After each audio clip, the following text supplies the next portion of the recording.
What is the one thing you shouldn't have Googled?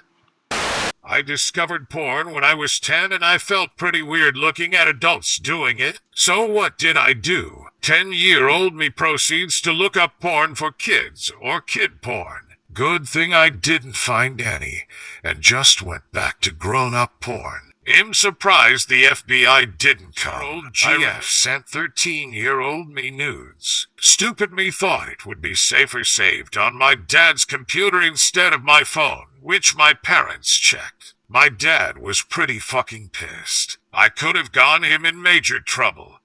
Could have gone yourself in major trouble. It was equally illegal for you to have those pictures. When I was 9, I was exposed to my first experience with porn. It was tentacle rape where this one anime girl got fucked by her own hair. When I saw normal porn, I was like, isn't there supposed to be 7 more of those? You set the bar too high too soon. Dude went straight to the hardest difficulty. 1 man, 1 jar. Yeah, I'm 100% not going to Google that. Please don't, for your own sanity. Does it have something to do with a gentleman inserting things up his anus? Yeah, then I believe it shatters in there. Yikes. A simple yeah would have been good enough. Forgetting the R whilst Googling Gary Oldman. Whether or not Santa is real, seriously, my mom walked in as I was researching. I did so at a really young age, and with her realizing I knew, my total gift pool each Christmas plummeted. Tragedy. If you're old enough to read and write, I think it's fair to say, it's time.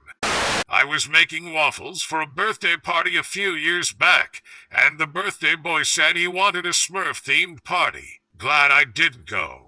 But the kid asked if I could make the waffles blue, along with everything else, like cupcakes and blueberries, so instead of looking up how to dye waffles, I search blue waffles. If you don't already know, don't try.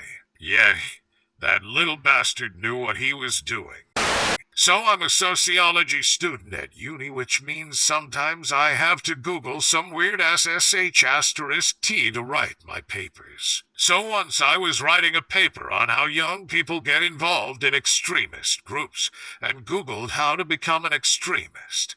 Stupid I know, and the IT department at my uni obs told the pastoral team, and I got dragged in for intervention and counseling and interviews and all sort of crap. I've Googled a lot of weird stuff in my time as a SOC student, but that had the worst consequences.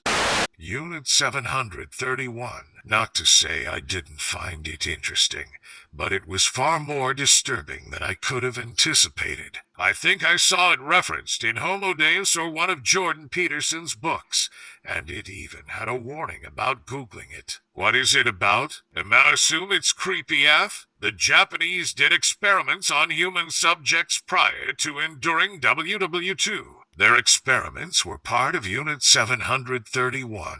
They'd intentionally infect people with diseases to see how the disease progressed, give people hypothermia to try out treatments and responses, vivisection without anesthesia, removal of random body parts to study blood loss, and some parts reattached on other parts of the body to see what would happen, and a lot of other terrible stuff. There were also biological weapon tests done against Chinese citizens, and the U.S. let the scientists get away with it because they didn't want the Russians to have the research. The scientists didn't use proper research methods, like use of control groups, for example, so most of the research was completely useless. Which leads me to an important lesson. If you're going to commit crimes against humanity, at least do a good job of it.